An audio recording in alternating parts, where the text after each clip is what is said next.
Hi കൂട്ടുകാരെ, good morning. എല്ലാവരും കാപ്പി കഴിച്ചായിരുന്നോ? ഞാൻ കാപ്പി കഴിക്കാൻ പോവുകയാണേ. ഇന്ന് കാപ്പിക്ക് ദോശയാണ്. ദോശയും വെള്ള ചമ്മന്തി, പിന്നെ ചമ്മന്തിപ്പൊടി. ഇത് എണ്ണ ഒഴിച്ചിരിക്കുന്നതാണ്.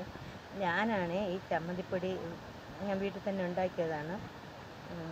അപ്പോൾ ഇന്നത്തെ കാപ്പി ഇതാണ്. അപ്പോൾ ഇന്ന് എനിക്കിപ്പം ആരുമില്ല, ഞാൻ മാത്രമാണ്. കാപ്പി ഇന്ന് ഞാൻ ഉണ്ടാക്കിയതുമല്ല, എൻ്റെ ചേട്ടൻ ഇല്ലാത്തതുകൊണ്ട് മകൻ്റെ വീട്ടിൽ നിന്നാണ് എനിക്ക് കാപ്പി കൊണ്ട് തന്നിരിക്കുന്നത്. ഇതൊക്കെ എന്തിനാണ് നിങ്ങളടുത്ത് പറയുന്നതെന്ന് നിങ്ങൾ വിചാരിക്കും.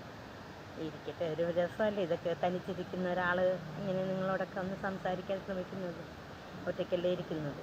അപ്പോൾ നിങ്ങളോടൊക്കെ അതൊന്നും പറയുന്നത് നല്ല കാര്യമല്ലേ, അതുകൊണ്ട് പറഞ്ഞതന്നേ ഉള്ളൂ. അപ്പോൾ എല്ലാവരും എന്നെ സബ് ചെയ്യണം. എനിക്ക് സബ്സ്ക്രൈബേഴ്സൊക്കെ വളരെ കുറവാണ് കേട്ടോ. ഒന്ന് സബ് ചെയ്തേക്ക് പ്ലീസ്.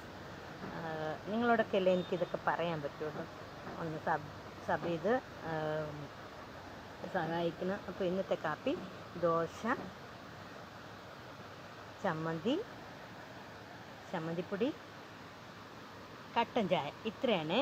ഓക്കേ.